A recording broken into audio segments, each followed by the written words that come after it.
Confucius once warned, if you can one day renovate yourself, do so from day to day. Yeah, let there be daily renovation. Now imagine him walking into our world. He would see the late nights, the endless emails, the faces dulled by exhaustion. He would not call it ambition. He would call it disorder. Because a life without renewal is a life headed for collapse. Burnout is not new, it's just renamed. Confucius saw it in rulers who worked themselves into paranoia, in courtiers who traded rest for favor, in families who forgot the rhythms that made life human. And his answer was the same then as now: survival is not about grinding harder, but about renovating the self daily. This video shares 10 Confucian lessons on how to live and work without burning out, wisdom that has lasted for 2,000 years and is perhaps needed now more than ever. 1. Renovate daily. Confucius admired many of his disciples for different qualities, but he reserved special praise for Yan Hui. Hui wasn't the sharpest in debate or the most commanding in presence. He never sought attention. Yet Confucius said of him, Hui learns as if he could not catch up, and from fear lest he lose it. What struck Confucius was Hui's constancy. While others surged ahead in flashes of brilliance and then fell into laziness, Hui improved himself each day. He did not wait for a great leap forward, he chipped away, refined, and renewed. His progress was not dramatic, but it was enduring. That is the first cure for burnout: daily renovation. Burnout feeds on postponement. We tell ourselves, just get through this week. Just finish this quarter. After this project, I'll breathe. But Confucius would warn that waiting for some distant rescue is folly. By then the cracks have spread. The wall does not collapse in a single strike, it crumbles because no one tended to it daily. To renovate daily is to treat the self as a living house. Each evening you look for cracks. Was I too sharp in speech? Did I neglect rest? Did I push past my strength? You patch what you can today, so that tomorrow you do not wake to ruins. Think of how we treat tools. A craftsman oils his chisel after every use, a musician tunes her instrument before each performance. Neither waits for damage before they maintain. Why then do we expect our minds and bodies to run endlessly without care? Confucius would call that negligence, not discipline. Applied today, daily renovation might look like this: the exhausted nurse who reflects after a shift, admits she cannot keep working double hours, and speaks to her supervisor before collapse. Or the student who realizes scrolling until 2 a.m. is breaking his mornings, and sets one boundary before it becomes a spiral. Or the parent who sees irritability creeping in and chooses an early night, not another hour of chores. None of these are dramatic gestures. They are quiet repairs. And that, Confucius would say, is the true wisdom. Greatness is not found in burning until collapse and then rising in grand recovery. It is found in daily care that prevents collapse in the first place. Yan Hui's gift was not brilliance but steadiness. He showed that renewal, done a little at a time, outlasts both fatigue and frenzy. Confucius held him up as proof that resilience is built in the ordinary rhythm of daily renovation. 2. Hold balance, not extremes. Confucius often warned against extremes. He saw rulers who lived in luxury, endless banquets, new palaces, flatterers surrounding them. And he saw ascetics who tried to prove virtue through denial, starving themselves, retreating from society. Both, to him, missed the point. Perfect is the virtue which is according to the mean, he taught. Not the laziness of indulgence, nor the harshness of denial, but balance, the middle path that endures. Confucius lived this out. His disciples noticed that he was precise in ritual, never careless in ceremony, but he was also warm in friendship. He laughed, he ate with joy, he played music. He was not a hermit shunning pleasure, nor a hedonist drowning in it. He walked in the middle, holding discipline and delight together. This balance is the antidote to burnout. Because burnout is the pendulum swing. We drive ourselves to exhaustion, then collapse in guilt. We overwork for weeks, then binge on idleness. We call the cycle discipline and rest, but really it is disorder, extremes that break us. Think of the professional who pushes through 70-hour weeks, only to crash into sick leave. Or the parent who sacrifices every scrap of self-care, only to explode in resentment. Or the student who crams 3 nights in a row, then cannot lift their head for a week. The pattern is the same: excess, collapse, excess again. Confucius would say the wiser way is rhythm. Steady work, steady rest. Effort when it is time to work, restoration when it is time to pause. Neither neglected, neither exaggerated. Modern psychology calls this pacing. Confucius called it harmony. To rest is not laziness, it is discipline. To work is not slavery, it is purpose. Together they form the mean. You can see it in something as ordinary as breathing. Try holding your breath too long, collapse follows. Breathe too fast, dizziness overwhelms. Life is sustained by balance, inhale and exhale, neither clung to nor rushed. That is what Confucius meant by the mean. The balance that sustains, the rhythm that avoids collapse. Applied today. Work with energy, but stop before exhaustion hollows you out. Rest with intention, not guilt, see it as part of your duty to remain steady. Reject the pendulum of overstrain and collapse. Walk the steady path. Extremes will always break us. Balance, live day after day, is what endures. 3. Honor small rhythms. To many outsiders, Confucius seemed obsessed with details. They saw him bow at thresholds, straighten his robes before sitting, walk with measured pace, and eat without haste. They laughed at what they called his fussiness. Why care so much about posture at a meal or the way one enters a hall? But to Confucius, these weren't empty gestures. They were rhythms, small, steady actions that restored order to life in the midst of chaos. Rituals, he taught, keep the world from blurring into disorder. In the Analects, his disciples remarked that even in private, when no one was watching, Confucius maintained these rhythms. He sat upright, ate with respect, observed silence before speaking. It wasn't performance. It was practice, a way to remind himself daily, I am human, not a beast of appetite, not a machine of labor. Burnout is what happens when life loses rhythm. Work stretches into the night, meals are eaten in front of screens, days blur into one another until weeks pass without pause. Without boundaries, life becomes one continuous block of strain. We forget where one task ends and another begins. Small rhythms are the cure. They carve time into pieces again. They say, this moment is for eating, this one is for work, this one is for rest. They do not need to be elaborate. They need to be consistent. Modern examples. A morning walk before turning on your phone. That step outside signals a beginning. A family meal without screens. It transforms food from fuel into connection. Closing the laptop at the same hour each day, even if unfinished. The gesture says, this part of life is over, another begins.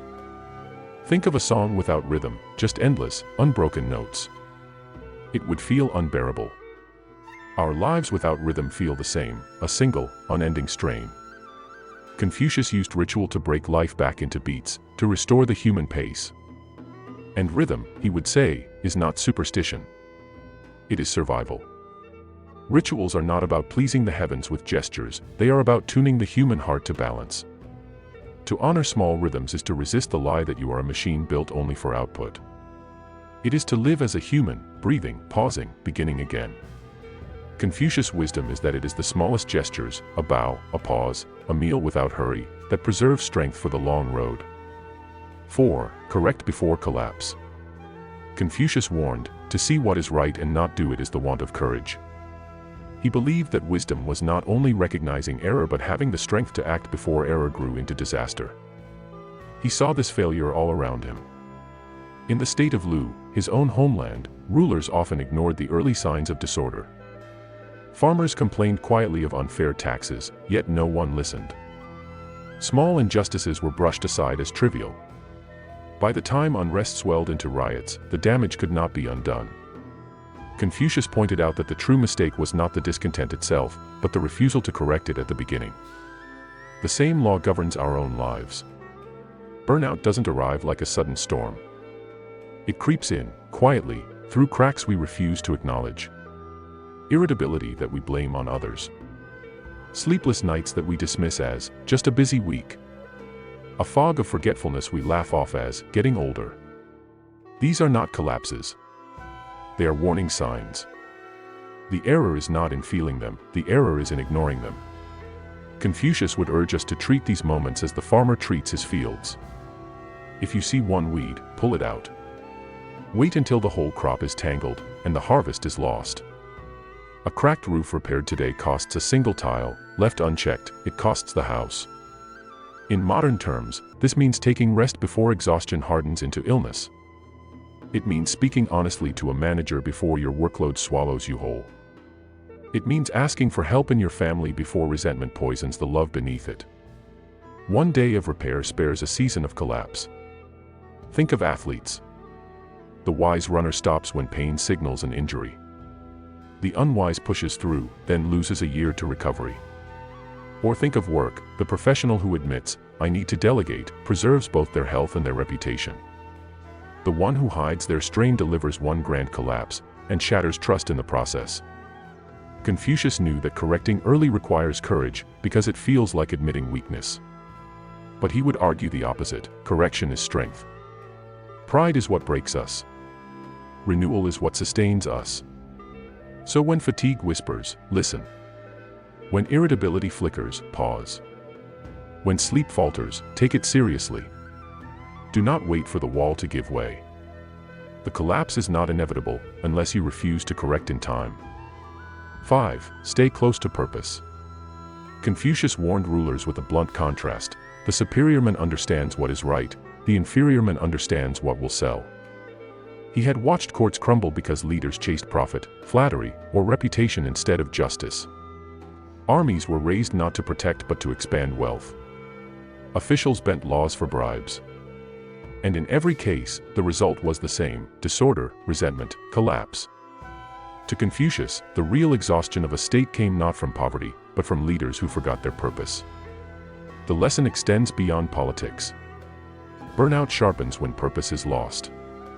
Endless hours spent chasing shallow goals, quarterly numbers, external approval, the next status symbol, drain faster than the hours themselves.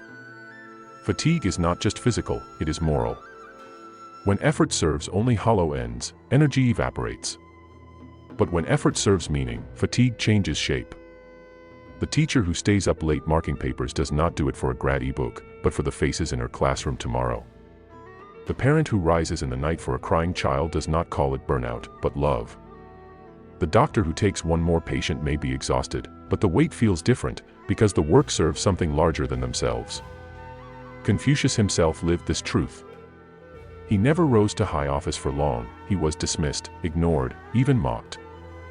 Yet he did not abandon teaching. He traveled with his disciples, repeating lessons, refining ideas, writing little. He endured long journeys, poor meals, uncertain lodging, not because he was blind to hardship, but because his purpose remained clear. His mission was to transmit the way of the ancients, to form students who might carry virtue further than he could. That purpose outlasted his exhaustion. We feel the difference in our own lives. Hours spent on work that contradicts our values drain twice as fast as hours spent on work that aligns with them. A job that pays well but undermines integrity burns us hollow. A project that pays little but reflects who we are sustains us, even in difficulty. Practical reflection. When you feel burnout rising, ask not only, "How much am I working?" but "Why am I working?" If the why is shallow, no amount of balance or rest will renew you. If the why is strong, even fatigue can be carried with dignity. Confucius' warning is sharp: the inferior man only asks, "What will sell?" The superior man asks, "What is right?" In that difference lies the difference between collapse and endurance. 6. Protect your speech. Confucius had little patience for men who dazzled with words but faltered in deeds. He warned bluntly, the superior man is modest in speech, but exceeds in action. To him, words were not decoration. They were commitments, weights tied to the speaker's name. Every promise created an obligation. Every yes became a debt to be repaid in action. A gentleman, Confucius said, guarded his words carefully, because to speak lightly was to trap oneself in failure. Burnout often begins here, not with action, but with speech. Each careless yes, each hasty commitment, adds to a silent load. One more project accepted at work, one more favor promised to a neighbor, one more family obligation agreed to without thought. None seem heavy in isolation. But together, they bend us down until exhaustion follows. The danger of scattered speech is visible in every era.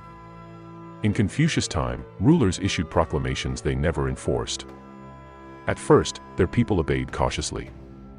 But when edicts multiplied without follow-through, the state grew hollow. Words without deeds became noise, and noise bred disorder. We do the same in our lives. We say yes because it feels polite in the moment. We agree because we fear disappointing others. We overpromise because we want to be liked. But what looks like generosity is often negligence, for every promise made is a future task carved out of our limited time and strength. Burnout is not just overwork. It is overpromising. Confucius' cure is restraint. Better to speak less and fulfill more. Better to decline cleanly than to agree weakly. A clear no earns more respect than a yes followed by excuses. Silence is not failure, it is often the wisdom of leaving your strength intact.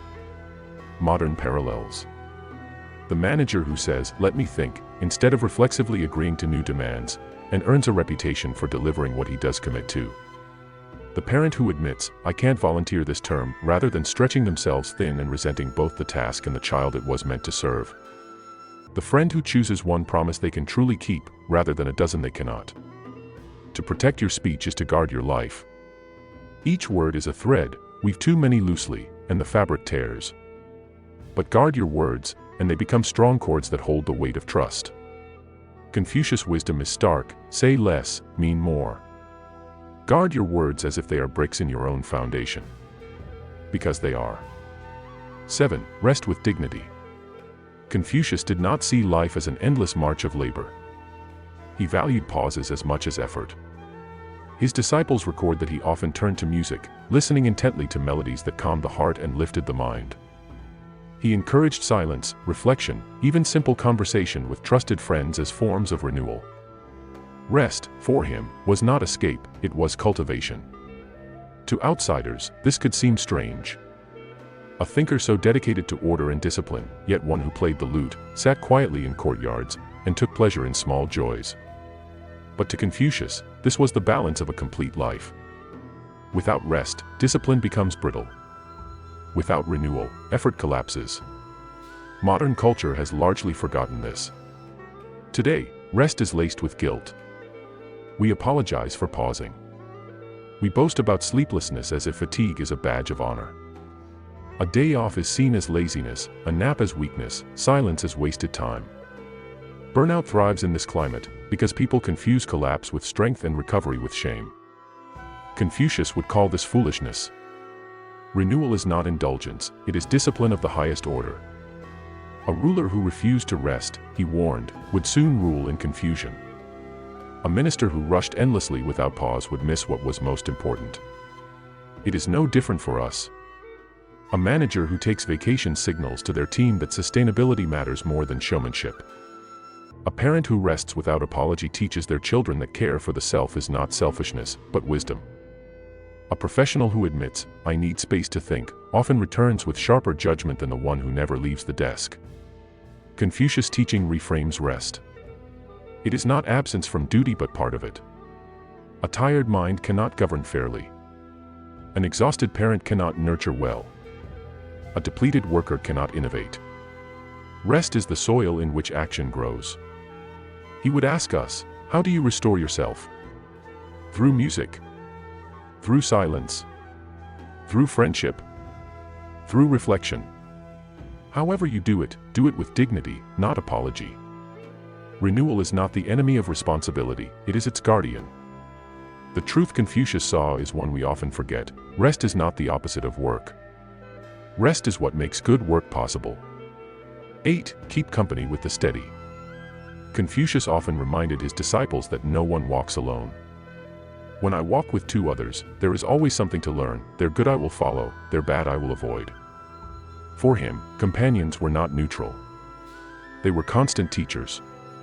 The people you walk beside shape your pace, your priorities, even your limits. Burnout is rarely born in isolation. It is contagious. If your circle glorifies exhaustion, colleagues who brag about all-nighters, friends who compete over who is busier, leaders who praise sacrifice over balance, you will inevitably imitate them. Their pace becomes your pace, their strain your standard. But the opposite is also true. If your circle values steadiness, colleagues who protect boundaries, friends who honor time off, mentors who model rhythm instead of frenzy, then you begin to borrow their balance. Their habits reinforce yours. Their example makes renewal feel normal, not selfish. Confucius' own life illustrates this. He walked with disciples of wildly different temperaments. Zilu was hot-headed and reckless, quick to act before thinking. Yan Hui was patient, steady, almost serene. Confucius did not abandon either, but he showed his students how companionship shapes destiny. He urged them to learn from Hui's steadiness and to guard themselves against Zilu's impulsiveness. To him, friendship was both a privilege and a discipline. Modern life proves his point. Think of a workplace. In one office, late-night emails are praised, vacations frowned upon, exhaustion romanticized. In another, leaders set healthy boundaries, encourage rest, and judge people by results, not hours. Both offices produce workers who mirror the culture around them. Or think of families. A household that laughs together, pauses together, honors rest together creates children who grow into balanced adults. A household that treats rest as laziness produces the opposite. Confucius would advise us to choose carefully. Sit among the steady. Walk with those whose rhythm helps you endure, not collapse. If steadiness is absent in your immediate circle, seek it deliberately, a mentor, a community, a single friend who embodies balance. One companion can reset your path. Energy spreads. Exhaustion spreads. Renewal spreads. The choice of companions is, in the end, a choice of what will spread into you. 9. Live by pattern, not mood. Confucius placed extraordinary weight on ritual, not because he loved stiffness, but because he saw in ritual a shield against chaos. For him, ritual propriety was more than ceremonies in temples, it was the daily patterns that ordered human life. To his disciples, this could seem excessive. They recorded how he ate without rushing, how he never reclined casually in front of elders, how he paused to compose himself before entering a room. Even when alone, he held himself with the same care. Why? Because ritual was not for show. It was training. It freed life from the tyranny of mood. Mood, Confucius might say, is fickle, pattern is steady. Burnout thrives in lives ruled by mood. We surge ahead when motivated, then collapse when energy fades. We work in unsustainable bursts, then sink into guilt-ridden idleness. The pendulum becomes endless, push, crash, push again. It feels productive for a season, but it hollows us out over time. Patterns break the cycle. A pattern says, work begins at this hour, rest begins at this hour. A pattern says, meals are taken with care, not at the keyboard. A pattern says, even when I feel restless, I will pause for silence, even when I feel lazy, I will rise and walk. Confucius would point out that structure is not a chain. It is an anchor.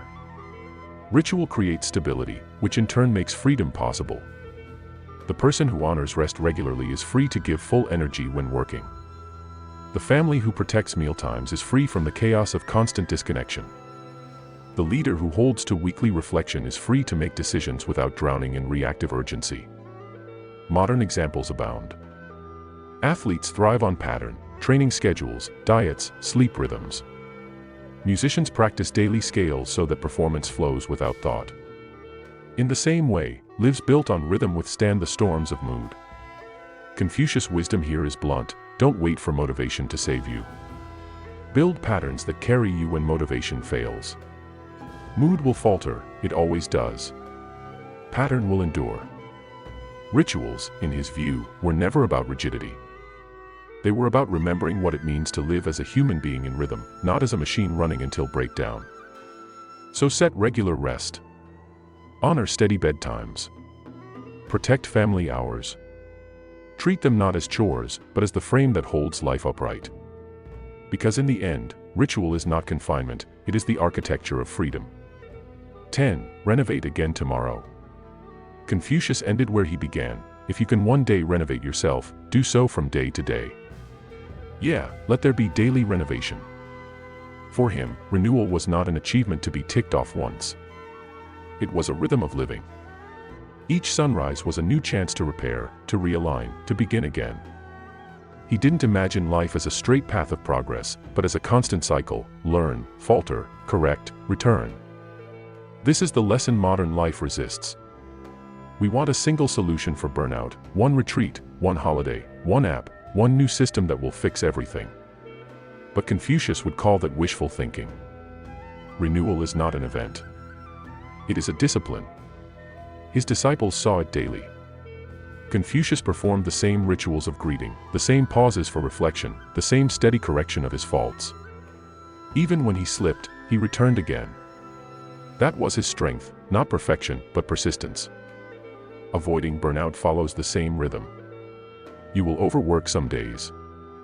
You will miss the walk, break the bedtime, forget the boundary. The danger is not in stumbling, it is in giving up on repair. One day of excess is just a crack. Weeks of ignoring it become collapse. Think of a craftsman's tools. If sharpened daily, they cut clean for decades. Neglect them, and in months they rust beyond use. Or think of a garden. Pull weeds regularly, and it flourishes. Ignore them, and they choke the life out. The self is no different. Renovation is the work that keeps the whole from falling apart. Burnout, then, is not the enemy of failure, but of forgetfulness, the forgetfulness that says, "I'll fix it later." Confucius answers, "Fix it now. And if you miss today, fix it tomorrow." Tend yourself as you would tend a fire. If you wait until it dies, the labor of reignition is long. But if each day you clear the ash, add a branch, protect the flame, the fire will endure for years. This is Confucius' closing wisdom: don't seek the perfect balance once for all time. Seek the courage to begin again tomorrow. That rhythm of daily repair is what keeps the fire alive. Confucius never taught that exhaustion was a badge of honor. He never praised rulers who drove themselves into collapse or disciples who confused frenzy with diligence. What he taught, again and again, was renewal. If you can one day renovate yourself, do so from day to day. Burnout, in his terms, comes when we forget what it means to be human. We push as if our bodies were endless, as if our spirits were unbreakable, as if life itself owed us strength on demand. But life does not work that way. The roof collapses if you never repair it. The field dies if you never let it rest. The fire burns out if you stop tending it. Renewal begins the moment we remember. To pause is not weakness, to repair is not indulgence. It is the discipline that makes endurance possible.